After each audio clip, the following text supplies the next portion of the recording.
Este programa não é recomendado para menores de 16 anos. Contém cenas de consumo de álcool, drogas ilícitas e exposição de pessoas em situação constrangedora e degradante. Clama a mim, responder-te e mostrarei coisas grandes e ocultas que você não sabe, né?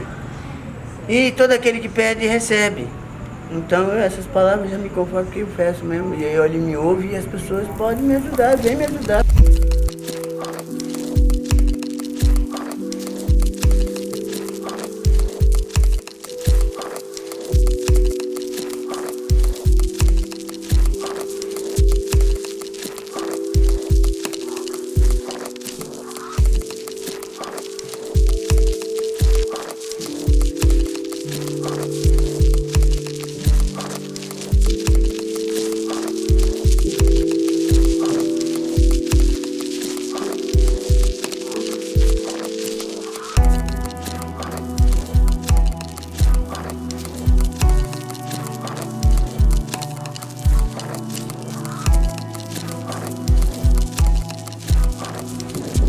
Leonardo, visita, Leonardo.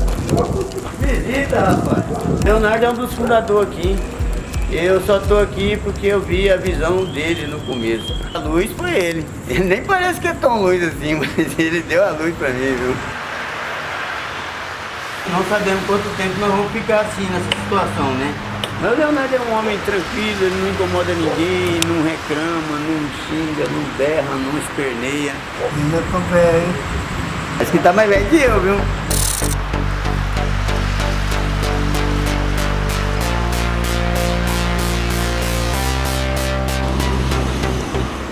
Quando a gente fala de pessoas em situação de rua, sempre tem o estigma do preconceito, né? Antigamente chamavam de mendigo, morador de rua, desocupado, né? Com a criação da Política Nacional para Pessoas em Situação de Rua no ano de 2009, através de um decreto da Presidência da República, foi institucionalizado, né, nesse ato normativo, essa expressão pessoas em situação de rua. E a diferença dessas duas expressões, morador de rua e pessoas em situação de rua, é justamente a transitoriedade que deve ser marcada por essa situação. Não pode, porque o morador é algo definitivo, né? E a situação de rua precisa ser transitória. A rua não é um lugar de viver, também não é lugar de morrer. E a política, ela precisa ser voltada justamente para que essa pessoa saia das ruas, saia dessa situação de negação de direitos e passe para uma condição de dignidade. Por enquanto eu não estou tendo família para morar, porque na realidade eu morava junto com a minha mãe. Aí, como eu voltei de lá do sítio, casa da minha mãe, no garimpo, aí eu voltei de novo lá no posto. De lá eu vim aqui no aeroporto.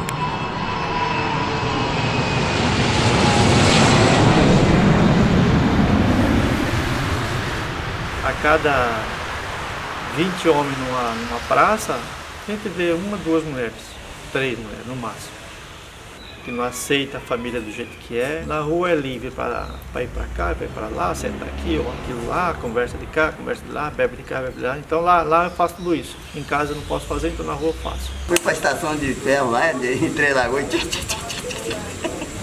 Aí a gente fica aí, ó, abandonado na rua, a gente não pode trabalhar, não pode fazer nada. A polícia bate na gente aí na rua sem saber de nada, já chega batendo, não sabe, não pergunta por causa de que é. Via de regra, isso é muito comum e as pessoas que estão em situação de rua sofrem muito com isso. Elas são julgadas pela aparência, né? Julgadas e condenadas. Eu fui 2 vezes a prisão. Foi de 3 meses e 14 dias. Aí a segunda vez foi de 3 meses e 12 dias.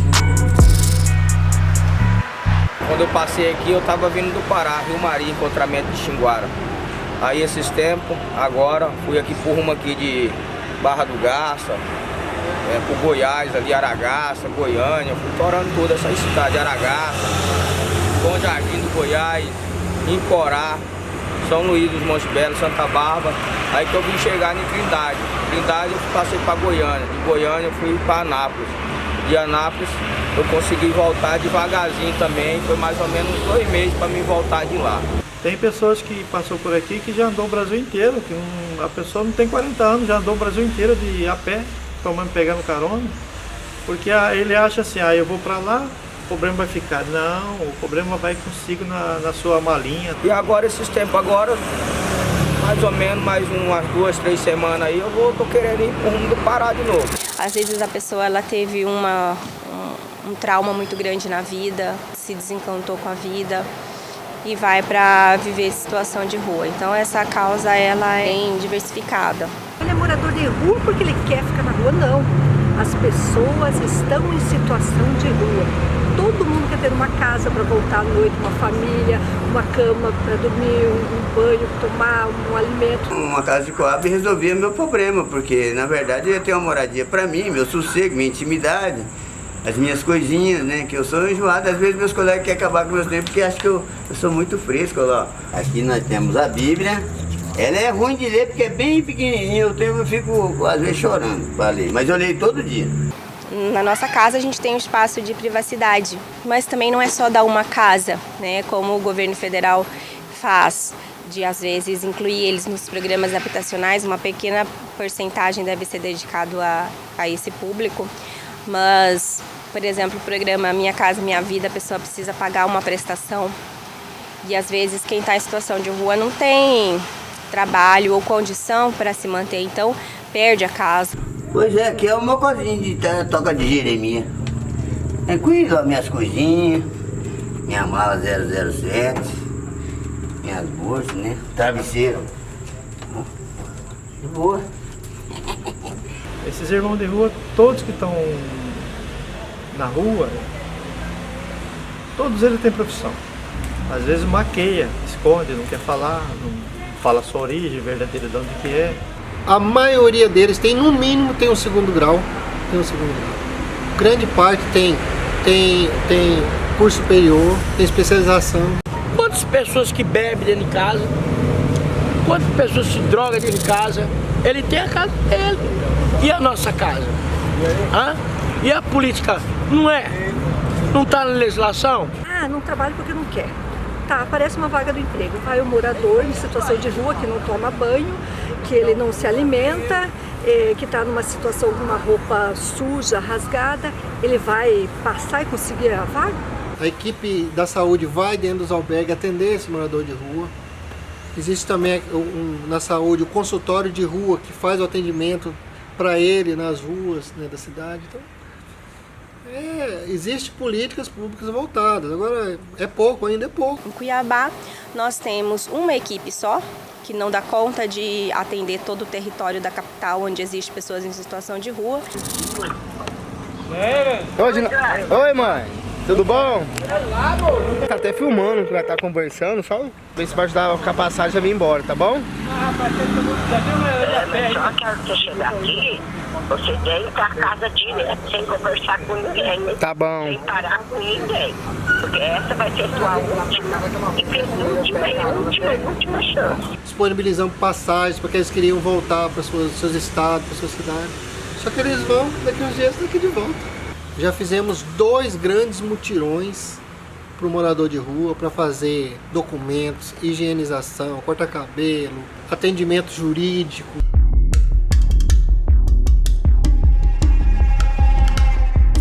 Ele só veio me resgatar aqui uma vez para ver se eu estou intoxicado do álcool, né? O álcool e as drogas pesadas, englobando aí o cigarro, né? Elas afetam toda a cavidade bucal, não só os dentes, quanto a gengiva, que aí a gente vai desenvolver, a pessoa vai desenvolver as doenças. Foi a mim pela fé que seus olhos abriu. Nós temos que acolher, né, respeitar, procurar entender, se não temos entendimento, mas pelo menos respeitar. É muito triste a gente passar e ver essa situação, né, mas eu acho que isso aí cabe ao governo, porque a gente também vive trabalhando do trabalho e não tem como estar contribuindo, né? Tem muitos que vivem porque quer. A população de rua ela é alvo desse preconceito, do estigma, né? As pessoas têm medo. Porque o cliente ele fica ressabiado, ele fica com medo, às vezes até a gente fica com medo, né? Elas não querem eles próximo dela. Ela não quer próximo dela num acolhimento, num albergue, ela não quer um centro de população de rua próximo. Ela entende que essas pessoas têm que ficar bem longe da sociedade, se possível no meio do mato. É onde a maioria das pessoas querem que eles fiquem lá, longe, fora da cidade, a tantos quilômetros, dentro de um sítio, de uma fazenda, de uma chácara, mas não no meio deles. O comerciante não quer ele, a dona de casa não quer eles. Então eles são assim, excluídos e ao mesmo tempo defendidos pela população. A prefeitura vem, dá um apoio para levar eles para, tipo assim, tomar um banho em alguma casa que eles têm aqui de apoio a essas pessoas de rua. E eu vejo assim a dificuldade que é deles levar essas pessoas. Eu queria chamar o Leonardo lá, hoje mesmo eu falei com ele, Leonardo, eu vou te dar uma força, eu vou pegar uns vasilhas lá, você enche d'água lá, vai tomar um banho lá que eu vou te dar uma calça e uma camisa limpa para você. Mas não interessa, né? Eu tenho um espírito muito negativo na vida dele, porque ele não tem ânimo para viver uma vida normal. Vai mais além, a gente vê casos de agressão física, de homicídios contra as pessoas em situação de rua, maus tratos gratuitos. Apanhei da polícia lá no aeroporto, levei umas cacetadas nas costas e joguei as coisas tudinho minha fora, lá do outro lado da cerca lá. O Centropop, ele é um equipamento da assistência social exclusivo para pessoas em situação de rua. A pessoa toma um banho, lava uma roupa, né? Come um pãozinho lá, com um salame, passar da manteiguinha com um chazinho, um café, né? Uma bolachinha. Tem televisão, sala de estar, água gelada, 6 refeições também. Só que eu não quero. Às vezes não quer, eles gostam, parece, de ficar na sujeira. Elas vão ter serviços de assistência social, psicologia, capacitação. Fariam o contato com os demais pontos da rede, por exemplo, o Cine, Defensoria, a Saúde. Mas Cuiabá recebeu o cofinanciamento do governo federal, abriu o serviço na época da Copa, mas logo em seguida deixou de executar o serviço, recusou o dinheiro e fechamos e perdemos o serviço do Centropop aqui em Cuiabá. Mas nós temos ele funcionando em Várzea Grande e Rondonópolis. Já faz uns 2 anos eu me encontrei com uma moça que é usuária de droga e que é moradora de rua. Ela me conhece há muito tempo, desde que eu cheguei em Cuiabá praticamente, ou desde que eu comecei na televisão, lá na década de 80. E ela me abordou numa farmácia e disse: Elias, todas as vezes que vocês falam de moradores de rua, que vocês falam de pessoas viciadas em drogas, vocês traçam um perfil dessas pessoas como se elas fossem marginais. Nós não somos marginais, nós somos doentes, nós precisamos de ajuda, nós precisamos ser vistos com um olhar diferente. Será que ela não bateu a cabeça? Ela bebe muito. Ela já tem problema, às vezes ela está vomitando sangue, mas não para de beber. 100 pessoas, não chega a 10 para falar assim que vai recuperar, sempre vou recuperar, não. E depois que fala que vai recuperar, é um processo de vida que vai falar assim, é um processo que a pessoa cai a ficha, tem o primeiro passo da admissão. Eu admito ser impotente perante o álcool e as drogas. Quando tem essa admissão, que é fraco perante o álcool e as drogas, ele ainda tem um processo da vida dele, todo dia lutando para não voltar naquela vida velha. Mas eu não tenho coragem de ir lá, o álcool me reduz ao 0 à esquerda. É uma bola também. Ele toma uma, depois quer tomar outra, enquanto não pira o cabeção, não tá bom. O Gerson passou pela casa várias vezes, já passou, eu creio que foi mais de 5 vezes já. Não é somente álcool e droga, é o defeito de caráter. Mas ele tem um potencial muito grande, se sair dessa vida, para ser um grande homem, porque percebe que ele tem um lado para a culinária. Arroz, feijão, só tá faltando a carne. Eu não sei falar para você como dar um basta nisso da minha vida. Eu sei que hoje eu estou vivendo os piores momentos da minha vida. Na época que eu saí foi uma tristeza, né? Ver ficar na rua, fica uma vez um pouco em casa, um pouco na rua, né? A pessoa tem que vigiar constantemente, né? Porque as más amizades levam a pessoa a acabar ficando na rua. Isso aí é triste, triste demais, entendeu? Quantas pessoas que estão aí na rodoviária, no porto, não é verdade? Né? No Beco do Candeeiro, no centro de Cuiabá, tudo jogado, né? Deitado, sem fazer nada, com a mente vazia. Porque sabemos nós que mente vazia é oficina do diabo. E eu fui a ovelha negra da família. Eu que tomei outro caminho, eu que quis tomar esse caminho dos vícios.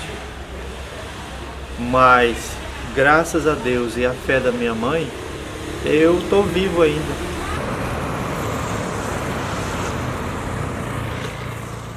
As políticas públicas elas devem ser desenhadas e criadas com base em dados. Dados seguros, dados confiáveis. Então, nós temos quantas pessoas em situação de rua em Cuiabá? Então, nós precisamos de quantas casas? Então, nós precisamos de quantos equipamentos de saúde?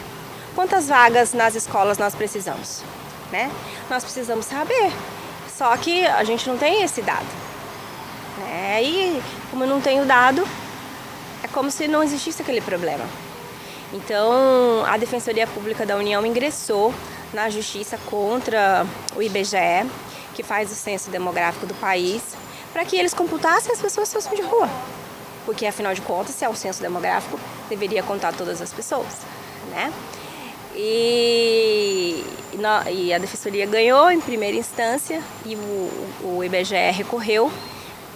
Houve uma suspensão dessa determinação e nós estamos aguardando, né, que o IBGE se estruture e crie metodologias específicas para a contagem da população de rua, para que a gente tenha informação segura para poder nortear as políticas públicas. Não, esse material aqui eu recebi no lixo hoje, ó.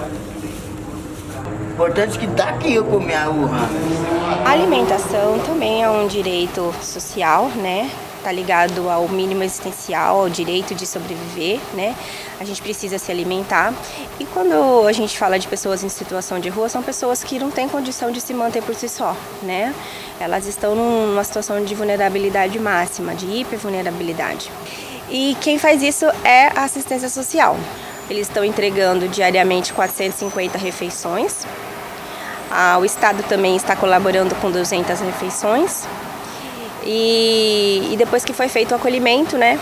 Algumas pessoas já foram acolhidas, acredito que em torno de 90.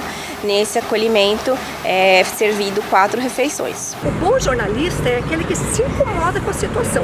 O dia que você passar por algum lugar e não se incomodar, aquilo não te tocar, vai fazer outra coisa. Eu acho que o jornalismo ele chega atrasado, porque a gente sabe que em Cuiabá faz frio durante um período curtíssimo do ano.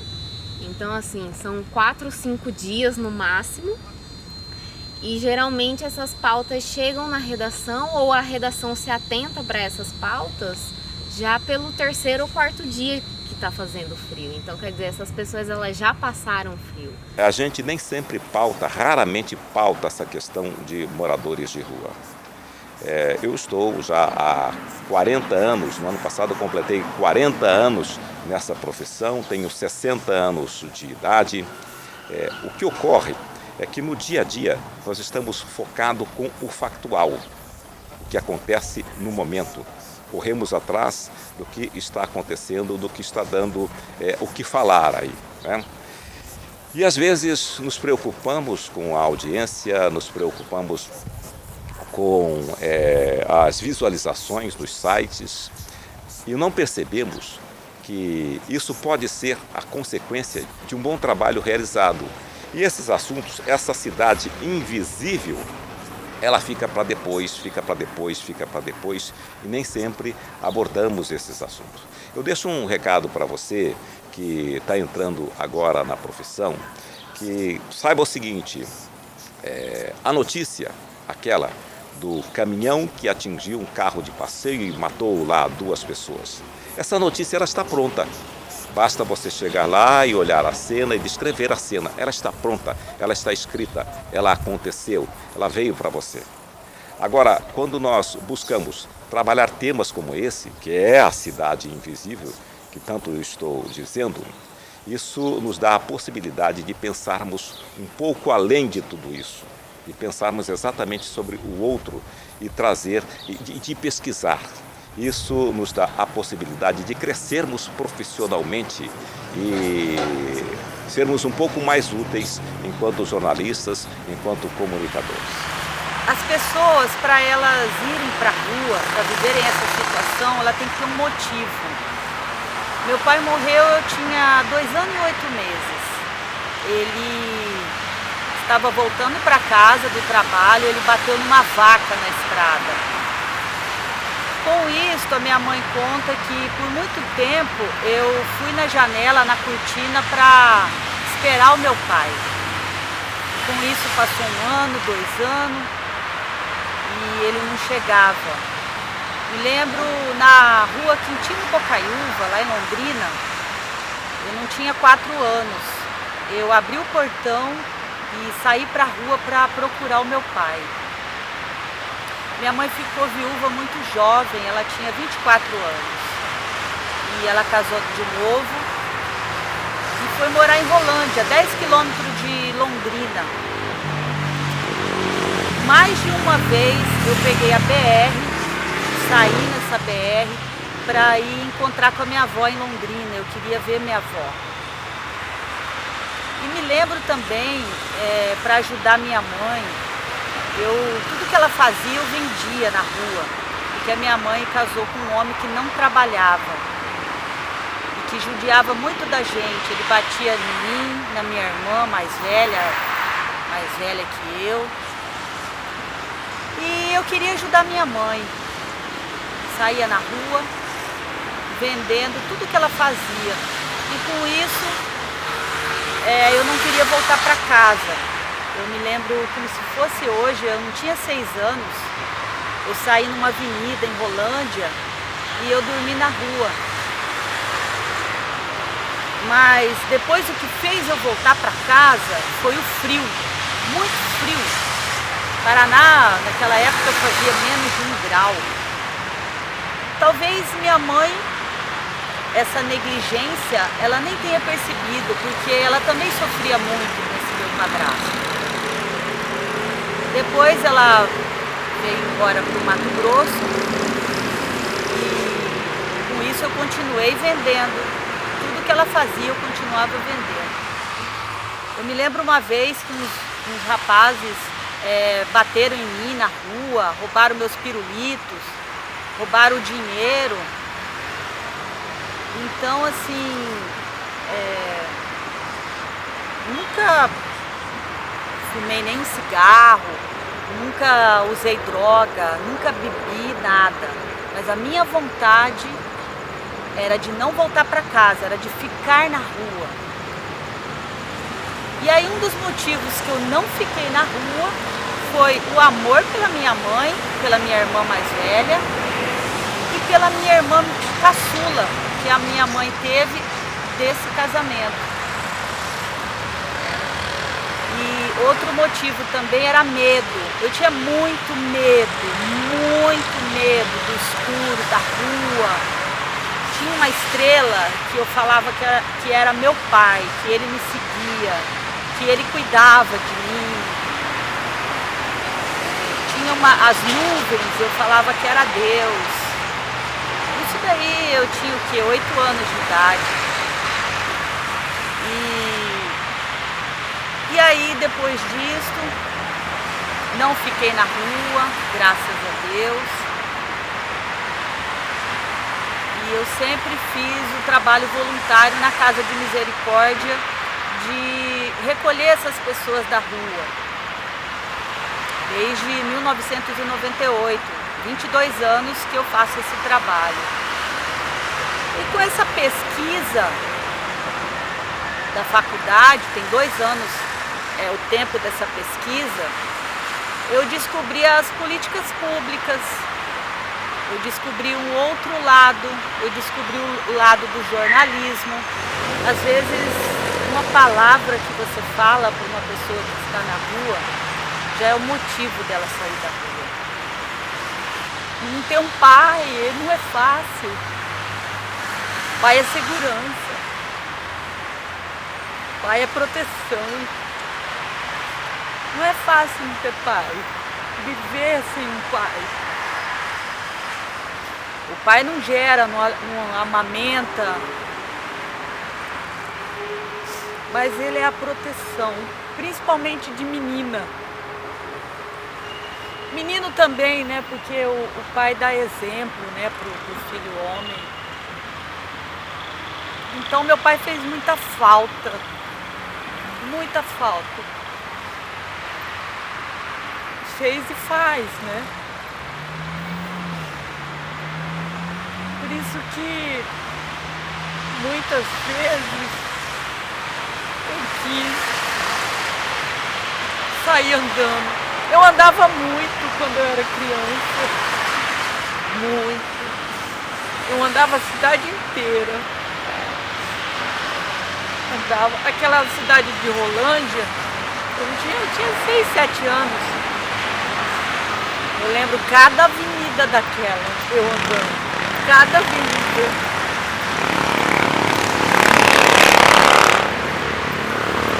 O Várzea Grande também. Eu andava muito.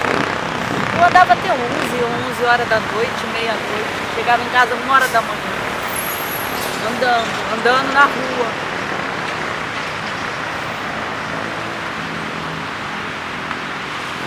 É que nada de mal aconteceu comigo. Nada. Deus me protegeu. Mas vontade de voltar para casa eu não tinha, de jeito nenhum. Não tinha. No dia que eu fiz 15 anos, o meu padrasto queria me matar com uma faca. Eu consegui livrar dele. Ele brigou comigo por causa de um ventilador. A rua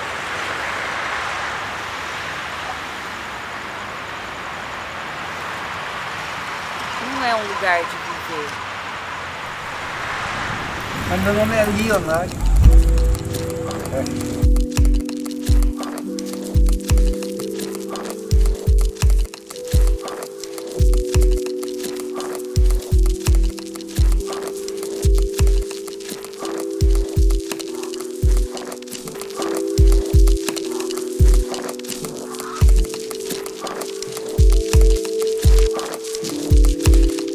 Thank